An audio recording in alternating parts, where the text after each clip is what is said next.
Hello. तो ये 14 की सुबह का ब्लॉग है। तो मुझे देर हो गई ब्लॉग पोस्ट करने में। तो सुबह सुबह मेरा सारा काम हो गया, मैं नहा कर आ गई क्योंकि उस दिन हमारे यहाँ छोटी होली थी। हमारे यहाँ 15 को होली मनाई गई थी। तो इस साल बीच में एक ब्रेक मिल गया था 14 को, नहीं तो होलिका दहन के दूसरे दिन ही होली होती है।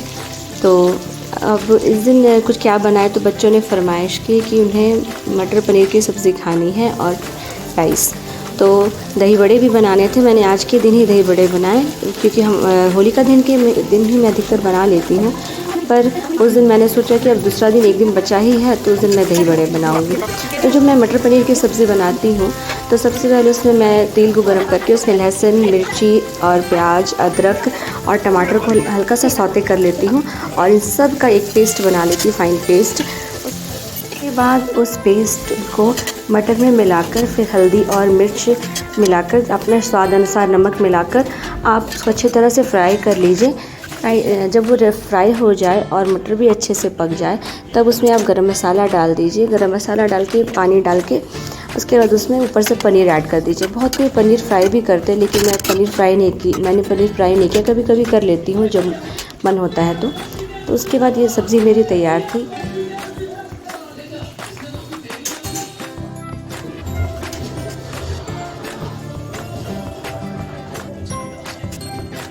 फर्स्ट में हमने सब्ज़ी को रोटी के साथ खाया और दोपहर की लंच थाली में मैंने सिर्फ चावल बनाए क्योंकि कुछ हल्का भी खाना था। एक दिन पहले ही सारे पकौड़े वगैरह खाए थे तो सबका मन नहीं था कुछ भी एक्स्ट्रा कुछ खाने का, तो बस वही हो गया। फिर हम लोग ने थोड़ा रेस्ट कर लिया।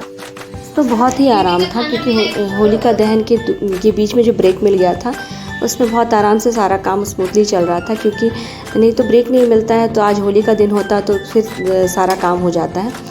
तो मैंने फिर सोचा कि चलो आज दही बड़े बना लिए जाएं। तो मैं किचन में आ गई और मेरा दही बड़ा की दाल मैंने सुबह ही फूलने डाल दी। फेस्टिवल्स पे जो चीज़ बननी होती है, जो बनती आ रही है वही बनती है, और बीच बीच में बहुत सारे काम होते रहते हैं, बैक पे चलते रहते हैं, जैसे कपड़े उठाना, कपड़े डालना, घर ठीक रखना, तो बहुत सारे काम होते हैं, बच्चों को मैनेज करना। तो वो सारा कुछ रिकॉर्ड तो नहीं हो पाता है, लेकिन जो काम जो मैं किचन में करती हूँ या मैं जो पर्सनली अपने लिए करती हूँ, अपना काम वही मैं रिकॉर्ड कर पाती हूँ। तो दही बड़ों के लिए मैंने दाल पीस के अच्छे से दाल को फेंट लिया, क्योंकि जितना दाल आप फिटेंगे उतना दही बड़े मुलायम और बहुत ही सॉफ्ट बनेंगे। तो और इनको फिर मैंने गरम तेल करके छान लिया। अधिकतर मैं मस्टर्ड ऑयल ही यूज़ करती हूँ। ये औरतों का अपने घर के रूटीन का एक मैप बना रहता है माइंड में कि इस टाइम पे ये काम करना है, इस टाइम पे ये काम करना है, यहाँ मैं इस काम के लिए टाइम निकाल लूँगी। तो वही मैप है, आप अपने हिसाब से चलाते हैं घर तो आप अच्छी तरह से मैनेज कर पाते हैं। प्रेशर में तो कोई काम नहीं होता है। तो मैं भी खुद अपने हिसाब से घर चलाती हूँ। मुझे पता रहता है कि कल मुझे क्या क्या करना है। मैं एक दिन पहले ही सोच लेती हूँ कि इस दिन मुझे ये काम करना है। तो बस वही बात है कि आप अगर मैनेज कर सकते हैं तो बहुत अच्छे से मैनेज होता है। और जब आपको लगता है कि आप ये काम नहीं कर पाएंगे, ठीक है, जैसे मैंने सोचा कि मैं कल छुट्टी है तो मैं कल बनाऊंगी, तो बस वैसे ही है। कुछ काम को आप पेंडिंग भी कर सकते हैं। जो काम ज़रूरी है उसको पहले करना चाहिए। मैं भी यही करती हूँ। फिर ये नेक्स्ट होली का दिन था, बच्चों ने रंग निकाल लिए तो और मेरी सुबह भगवान के साथ होली खेलने से हुई। और मैंने सबसे पहले पूजा की। ये काम निपट जाता है तो मैं निश्चिंत हो जाती हूँ। उसके बाद मुझे आज मंदिर भी जाना था और आज पुआ भी बनाना था, जो मालपुए हमारे घर में बनते हैं। और बच्चों की तो रोज़ 2 दिन की होली हो गई, इनके तो खूब मज़े थे। आज भी होली खेल रहे हैं, खूब मस्ती की। और बाकी जल्दी जल्दी घर के सारे काम मैंने निपटाए और मैं आ गई। उसके बाद किचन में मेरे यहाँ आलू की पूड़ी बनती है, मैदे में आलू की पूड़ी बनती है। तो मैंने जल्दी आटा लगा लिया। आटा लगाने के बाद मैंने आलू बॉयल करके सुबह ही रख दिया था, तब मैं नहाने गई थी। बनाने के लिए आलू में सिर्फ मैं जीरा, लाल मिर्च, हरी मिर्च और अदरक का तड़का लगाती हूँ मस्टर्ड ऑयल में। फिर उस तड़के को अच्छी तरह से मैश करके हाथ से ठंडा हो जाने पर आलू में डालकर अच्छी तरह से मिलाकर भरकर पूड़ियाँ बेल लेती हूँ और बहुत यम्मी लगती है। तो सबके घर के अपने अपने कुछ डिश होती हैं या कुछ ऐसी चीज़ें होती हैं जो उनके बहुत पसंद होता है उनके घर में। मेरे घर में ये होली के दिन बनना ही होता है। तो बस मैंने पूड़ियाँ बना ली और अब मैं रेडी हो जाऊँगी मंदिर जाने के लिए। बच्चों को ब्रेकफास्ट करा दिया, बच्चे खेल कर आ गए, वो भी नहा लेंगे। जब तक मैं मंदिर से आऊँगी बच्चे नहा धोआ कर तैयार रहेंगे।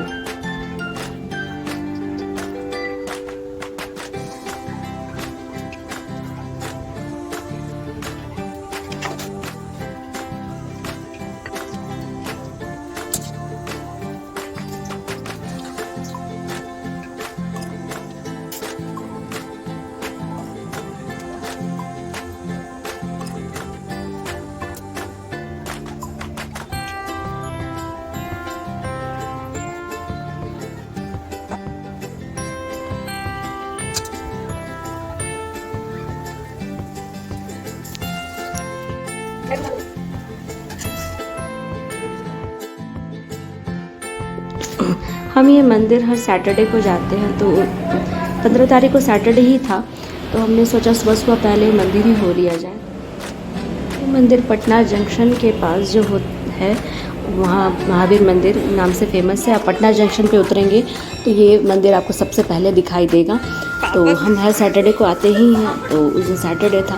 फिर घर आकर हमने होली खेली, वहाँ मंदिर में भी खेली, बड़ा अच्छा लगा। मंदिर में जो भगवान जी को चढ़ाए हुए अबीर थे वो भी मैं थोड़ा सा लेकर आ गई, अपने बच्चों के साथ भी हमने होली खेली। तो बहुत सारे चीज़ रह जाता है रिकॉर्डिंग करने को। और फिर हमारी होली हो गई इस समय। इसके बाद मुझे पुआ की तैयारी करनी थी, तो मैंने सोचा पहले पुआ ही बना लेती हूँ। तो मालपुआ जो होता है वो हमारे घर में बनता है, रसपुआ जिसे कहते हैं। मैं खोआ, सौंफ, इलायची और जो दूध है, थोड़ा गाढ़ा किया हुआ दूध है, सबको मिलाकर मिक्सर में फेंट लेती हूँ। सब अच्छी तरह से मिक्स हो जाता है। जब ये मिक्स हो जाता है तब इसमें मैं मैदा डालती हूँ। आप अपने क्वांटिटी के अकॉर्डिंग कर सकते हैं। तो यहाँ मैंने 250 ग्राम ही खोआ लिया है। जब खोआ और दूध अच्छे से आप फेंट लीजिए मिक्सर में, उसके बाद आप उसमें मैदा डालिए। तो मैदा यहाँ मैंने जितना खोआ लिया था 250 ग्राम, उतना ही मैदा लिया है। उसके बाद सबको अच्छी तरह से मिक्सर में चलाने के बाद आप निकाल लीजिए कटोरी में। और इसका कंसिस्टेंसी ज़्यादा फ्लोई नहीं होना चाहिए और ज़्यादा गाढ़ा भी नहीं होना चाहिए। फ्लोई होगा तो वो घी में जाने के बाद फैल जाएगा। तो पहली बार जब आप बनाई तो एक बनाकर छोटा सा देख लीजिए। अगर वो नहीं फैलता है तो एकदम सही बैटर बना है, आप उसको कंटिन्यू कीजिए। लेकिन यहाँ पर ये ध्यान देने के लिए ट्रिक है कि उसको बहुत सीम में, एकदम लो फ्लेम पे आपको बनाना है। अगर आप हाई फ्लेम करेंगे तो अगर बैटर सही भी होगा तभी वो फैल जाएगा गर्म से। इसे बनाकर अलग रखते जाइए और जब आपका खाने का जब भी मन हो तो आप इसे चाशनी में डालकर डिप करके निकाल लीजिए, गरम चाशनी में। गरम गरम ही सर्व कीजिए, बहुत टेस्टी लगती है। और गार्निशिंग के लिए ड्राई फ्रूट डाल सकते हैं। इसके बाद मैंने अपने पीले मटर भी उबाल लिए थे, तो पापड़ी चाट के लिए, क्योंकि बच्चों की फरमाइश थी।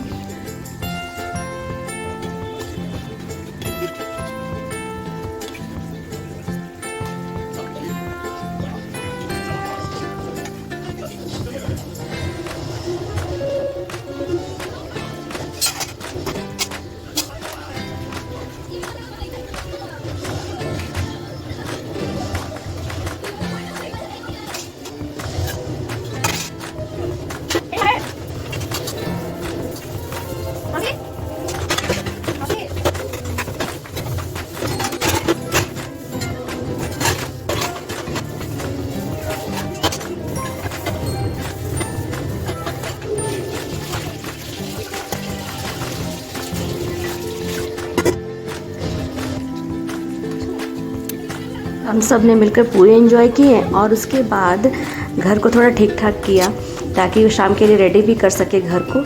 और फिर सब रेडी होने चले गए। मैंने तो होली खेलने के बाद मैं नहाई भी नहीं थी, तो मैं नहा कर आई। तो और मेरे अपने बच्चों लोगों को बोला आप घर थोड़ा ठीक कर दो, तो उन लोगों ने घर ठीक कर दिया।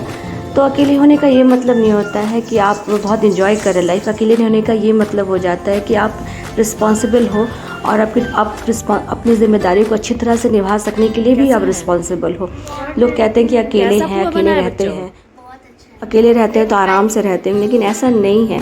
और अगर आपके बच्चे आपको देखते हैं कि तो आपका भी वो साथ देते हैं और अब वो भी थोड़ी थोड़ी अपनी ज़िम्मेदारियों को समझने लगते हैं। तो बस नहा कर आ गई मैं और मैंने संध्या दिखाया, क्योंकि मेरी सुबह शाम की पूजा तो रहती ही रहती है चाहे कुछ भी हो।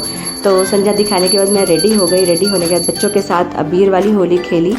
और बस आज के लिए इतनी ही थी मेरी होली और बहुत अच्छे से मनी। उसके बाद कुछ अगल बगल के लोग आते हैं वो आए। और बस अभी के लिए इतना ही। Thank you, bye bye. हंसते हो पापा थोड़ा।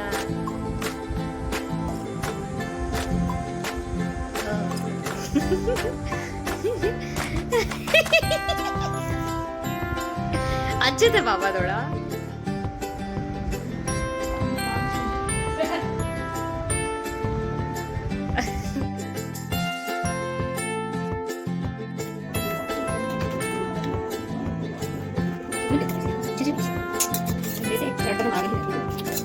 छाया से बहुत छाया आता है। इसका कलर ही बदल गया। मामा देखिए कितना अजीब लग रहा है सर। ठीक है।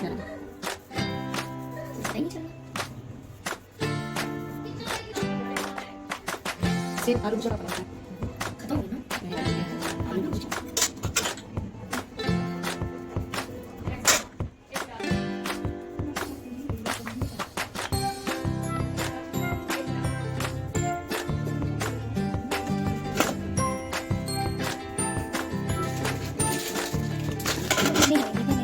अरे ज़्यादा तेल नहीं अच्छा लगता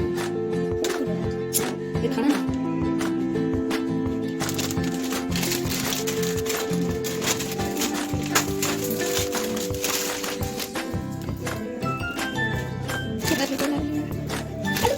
ये करके खा लेना है ये नहीं थोड़ा समझ में आता है